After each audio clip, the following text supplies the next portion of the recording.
उपविद ज्ञानेशाच्या स्पर्धेच्या बक्षीस वितरणाचं जे दरवर्षीचं नियोजित ठिकाण आहे येडेश्वरी मंदिर खिळद, त्या ठिकाणी आता आम्ही या ठिकाणी कार्यक्रम स्थळी पोहोचलेलो आहोत आणि या कार्यक्रमाचं नियोजन या ठिकाणी चालू आहे। तेव्हा या कार्यक्रमाला येत असताना सर्व भाविकांना एक विनंती आहे की येत असताना आपण माऊलीच्या त्या ठिकाणी जन्माला 750 वर्ष होत आहे, म्हणून माऊलीच्या या जन्म सोहळ्याला सप्तशतक उत्तर सुवर्ण महोत्सव म्हणून संबोधलं जात आहे आणि ते 2025 ला संपत आहे।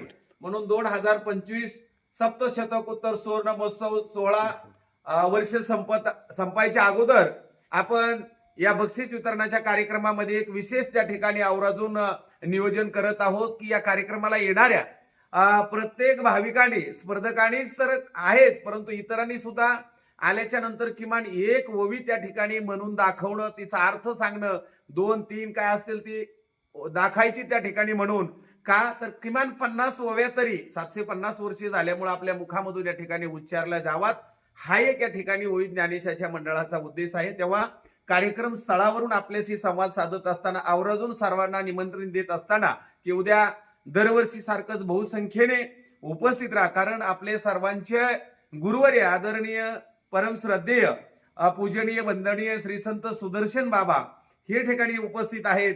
यांच्या मार्गदर्शनाखाली, यांच्याच आशीर्वादाने आपली ही स्पर्धा चालू असते आणि विशेष करून त्यांचे असणारे उत्तराधिकारी हरिभक्तपरायण नामदेव शास्त्री महाराज यांचे शिष्य 20 वर्ष ज्यांनी भगवानगडावरती अध्ययन केले ते सुदर्शन बाबांचे उत्तराधिकारी या ठिकाणी आपल्याला मोलाचं मार्गदर्शन करणार आहेत, ते हे आपल्याला ऐकायला मिळणार आहे। तेव्हा अशा या दैदिप्यमान नयनरम्य सोहळ्याला आपण उपस्थिती राहायचे।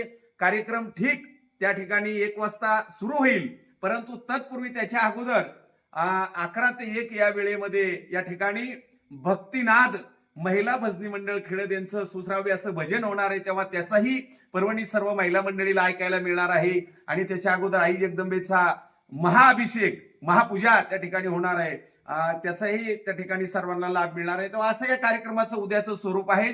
तेव्हा अशा या भव्य दिव्य कार्यक्रमाला कोणीही गैरहजर राहू नये, सर्वांनी उपस्थित राहावं। आणि म्हणून आणि विशेष म्हणजे कार्यक्रम संपल्याच्या नंतर येणाऱ्या सर्व भाविकांसाठी या ठिकाणी मोठ्या प्रमाणात महाप्रसादाचं आयोजन करण्यात आलेलं आहे। तेव्हा महाप्रसादासाठी सुद्धा यायचंय आणि सर्वांनी घेऊनच जायचं आहे। ही आई जगदंबेच्या मंदिरासमोर आपल्या सर्वांना उद्याच्या कार्यक्रमाचं नियोजन करत असताना सर्वांना आवाहन करतो आणि या ठिकाणी थांबतो। जय हरी, येडेश्वरी माता की जय।